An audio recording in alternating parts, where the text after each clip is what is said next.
നമ്മുടെ Christian college ജംഗ്ഷനിലെ നമ്മുടെ പ്രൊജക്ടിന്റെ ബാക്കി വിശേഷങ്ങളെ പറ്റി അറിയണ്ടേ?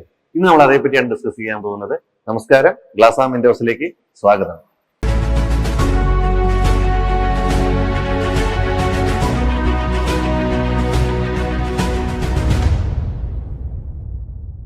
നമ്മൾ ലാസ്റ്റ് വീക്ക് ഈ ഒരു ബിൽഡിങ്ങിന്റെ ഗ്രൗണ്ട് ഫ്ലോറിനെ പറ്റിയാണ് സംസാരിച്ചിരുന്നത്. എന്നാൽ ഇന്ന് നമ്മൾ സംസാരിക്കാൻ പോകുന്നത് ഈ ഒരു ബിൽഡിങ്ങിന്റെ ഫസ്റ്റ് ഫ്ലോർ ആൻഡ് സെക്കൻഡ് ഫ്ലോറിലെ ഡിസൈനിനെ പറ്റിയാണ്. അപ്പോൾ ഏറ്റവും ആദ്യം നമ്മൾ ഫസ്റ്റ് ഫ്ലോറിലേക്ക് കയറി വരുന്ന സമയത്ത് തന്നെ വലിയൊരു ഹാൾ സ്പേസ് നിങ്ങൾക്ക് കാണാനായിട്ട് പറ്റും. വളരെ ഒരു ഓപ്പൺ ആയിട്ടുള്ള ഒരു ഇന്റീരിയറും കാര്യങ്ങളെല്ലാം വരാനായിട്ടുള്ള ഒരു ഓപ്പൺ സ്പേസ്. അതുപോലെ തന്നെ ഇതിന്റെ ഒരു ഫ്രണ്ടിലേക്കായിട്ട് നമ്മളൊരു ബാൽക്കണി ഹാൻഡ് റെയിൽസും കൂടെ ചെയ്തിട്ടുണ്ട്. നമ്മൾ ഏകദേശം കൊടുത്തിരിക്കുന്ന 10mm ടഫൻ ഗ്ലാസും ബോട്ടം അലൂമിനിയത്തിന്റെ ബ്ലാക്ക് സ്പൈഗോട്ടുകളാണ്.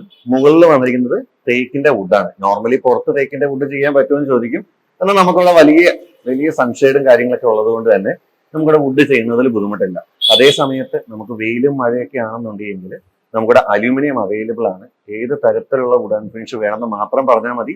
പല സൈസിൽ 1:1 മുതൽ 2:2, 3:3, 4:4 വരെയുള്ള സൈസുകളിൽ നമുക്ക് അലൂമിനിയത്തിന്റെ വുഡൻ ഫിനിഷ് റെയിലുകളും പല കളേഴ്സിൽ അവൈലബിൾ ആണ്. അത് ഓരോന്നും ഓരോ ഏരിയക്ക് അനുസരിച്ച് നമ്മൾ യൂസ് ചെയ്യണമെന്ന് മാത്രമാണ്. അടുത്ത നമ്മളന്ന് പറഞ്ഞിരുന്നു നമ്മുടെ ഡോറുകളെ പറ്റി. അതേപോലെ തന്നെ നമ്മൾ ഇവിടെയും കംപ്ലീറ്റ്ലി ആ എൻഡ് വരെ ഫിക്സഡ് ഗ്ലാസ് പ്ലസ് ഡോർ എന്ന രീതിയിലേക്കാണ് ചെയ്തിരിക്കുന്നത്.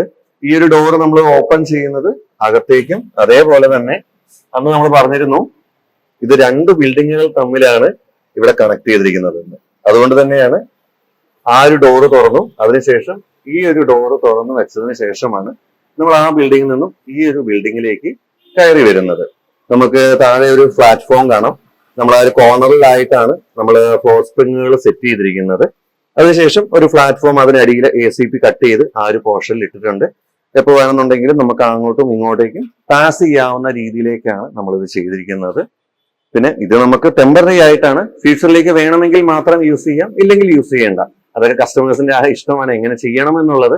നമ്മൾ അതിന്റെ ഡിസൈൻ സ്പെക്കും എങ്ങനെ ചെയ്താൽ ഇത് സേഫ്റ്റി ആവും എന്നതിനെ മാത്രമാണ് നമ്മൾ എപ്പോഴും കൺസിഡർ ചെയ്യുന്നത്. അതുകൊണ്ട് തന്നെ നമ്മൾ ഇതിന്റെ ലോക്ക് കാര്യങ്ങൾ ഇതെല്ലാം നമ്മൾ ബേസിക് ലെവലിൽ പ്രൊവൈഡ് ചെയ്യേണ്ട എല്ലാ സാധനങ്ങളും നമ്മളിവിടെ പ്രൊവൈഡ് ചെയ്തിട്ടുണ്ട്. ഇവിടെ നമ്മൾ കൊടുത്തിരിക്കുന്നത് 10mm ടഫൻ ഗ്ലാസ് ആണ്. നമുക്ക് ഏകദേശം ഒരു 2.20 വരെയൊക്കെയാണ് നമുക്ക് ഗ്ലാസിന് ഹൈറ്റ് വന്നിരിക്കുന്നത്. അതുകൊണ്ടാണ് നമ്മൾ 10mm ടഫൻ ഗ്ലാസ്സിലേക്ക് പോയത്. അതേപോലെ തന്നെ ഡോറ്, അതേപോലെ ഗ്ലാസിന്റെ ഫിറ്റിംഗ്സ് എല്ലാം വരുന്നത് 304 SS ആണ്. വാറന്റീഡ് ആയിട്ടുള്ള ഫിറ്റിംഗ്സുകൾ തന്നെയാണ് വന്നിരിക്കുന്നത്. നമ്മളിവിടെ ഗ്ലാസ് ടു ഗ്ലാസ് ലോക്ക് കൊടുത്തിട്ടുണ്ട്. ബോട്ടത്തിലേക്ക് നമ്മൾ ലോക്ക് കൊടുത്തിട്ടില്ല, കാരണം ഇതിനകത്തായതുകൊണ്ട് തന്നെ നമുക്ക് അതിന്റെ ഒരു ആവശ്യം വരുന്നില്ല. ഇപ്പോഴും നമ്മുടെ ലാസ്റ്റ് വീഡിയോ നമ്മൾ പറഞ്ഞിരുന്നു ബോട്ടം ലോക്ക് കൊടുക്കുന്നതിനെ പറ്റി. ബോട്ടം ലോക്ക് നമുക്ക് മെയിൻലി എൻട്രൻസുകളിലാണ് വേണ്ടത്. ഇത് നമുക്കൊരു എൻട്രൻസ് സ്പേസ് അല്ലാത്തത് കൊണ്ട് തന്നെ നമുക്ക് എന്ത് ചെയ്യേണ്ട, ബോട്ടം ലോക്ക് വേണമെന്നില്ല. ഇനി നമ്മൾ ഇതിന്റെ ഫിക്സഡ് ഗ്ലാസുകളിലേക്ക് പോകുമ്പോൾ നമ്മൾ ആ ഒരു ഡോറ് കഴിഞ്ഞ് കണ്ടിന്യൂസ് ആയിട്ട് ഈ ഒരു ഏരിയയിലേക്ക് ഫിക്സഡ് ഗ്ലാസുകൾ വരുന്നുണ്ട്. അത് നമ്മൾ ആദ്യം പറഞ്ഞതുപോലെ തന്നെ മുകളിൽ അലൂമിനിയത്തിന്റെ ആംഗിളും താഴെ യു ചാനലുമാണ് നമ്മൾ കൊടുത്തിരിക്കുന്നത്. അപ്പോൾ അലൂമിനിയത്തിന്റെ ആംഗിൾ കൊടുത്തിട്ടുണ്ടെങ്കിൽ പോലും അത് ചെറിയൊരു ബോർഡറിലാണ് മുകളിലേക്ക് നിങ്ങൾക്ക് കാണാൻ സാധിക്കുന്നത്. എന്തുകൊണ്ടാന്ന് വെച്ചാൽ ഒരു സീലിംഗ് വന്ന് അതിലേക്ക് കവറായി പോയത് കൊണ്ടാണ്. അപ്പൊ ആ രീതിയിലൊക്കെ നമുക്ക് ഇതിനെ കസ്റ്റമൈസ് ചെയ്ത് ചെയ്യാൻ പറ്റും. സീലിംഗിൽ കവർ ചെയ്യാം, ACPയിൽ കവർ ചെയ്യാം. അതൊക്കെ നമ്മുടെ ഇഷ്ടപ്രകാരം ഏത് രീതിയിൽ വേണമെന്നുണ്ടെങ്കിലും നമ്മളൊരു കോൺക്രീറ്റ് കഴിഞ്ഞ് പ്ലാസ്റ്ററിങ് എല്ലാം ചെയ്യുന്ന സമയത്ത് തന്നെ പ്ലാൻ ചെയ്താൽ വളരെ ഈസി ആയിട്ട് നമുക്കത് ചെയ്തെടുക്കാവുന്നതേ ഉള്ളൂ. അതുപോലെ തന്നെ ബോട്ടം നമ്മൾ അലൂമിനിയത്തിന്റെ യു ചാനലാണ്.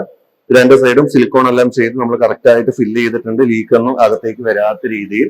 പിന്നെ നമ്മൾ ഗ്ലാസിന്റെ ജോയിന്റിലേക്ക് വരികയാണെങ്കിൽ നമ്മൾ കൊടുത്തിരിക്കുന്നത് 3 to 4 ഗ്യാപ്പാണ് കൊടുത്തിരിക്കുന്നത്.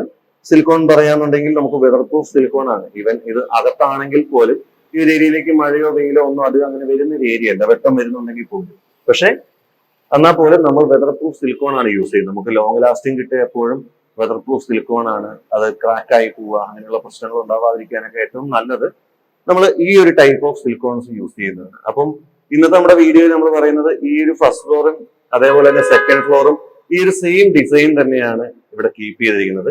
ഇനി നമുക്ക് ഇതിൽ ഏറ്റവും ഹൈലൈറ്റ് ആയിട്ടുള്ള ഒരു ഏരിയയും കൂടി ഉണ്ട്. ഞാൻ ആദ്യം പറഞ്ഞിരുന്നു ഇത് രണ്ടും 2 ബിൽഡിങ്ങുകളാണ്. ഇതിന്റെ മുകളിലൂടെ നമ്മൾ കണക്ട് ചെയ്തുകൊണ്ട് ഒരു സ്കൈലൈറ്റും കൂടെ ചെയ്തിട്ടുണ്ട്. അതിന്റെ വിശേഷങ്ങൾ അടുത്ത വീഡിയോയിൽ വീണ്ടും കാണാം. നന്ദി, നമസ്കാരം.